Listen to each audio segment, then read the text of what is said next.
حضرت ابو ہریرہ رضی اللہ عنہ روایت کرتے ہیں کہ رسول اللہ صلی اللہ علیہ وسلم ایک دن حجرے سے باہر تشریف لائے، تب اقامت کہی جا چکی تھی اور صفیں برابر کی جا چکی تھیں۔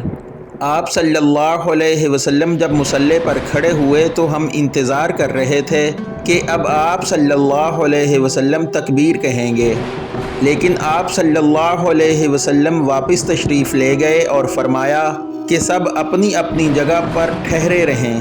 ہم سب اسی حالت میں ٹھہرے رہے یہاں تک کہ آپ صلی اللہ علیہ وسلم دوبارہ تشریف لائے تو آپ صلی اللہ علیہ وسلم کے سر مبارک سے پانی ٹپک رہا تھا۔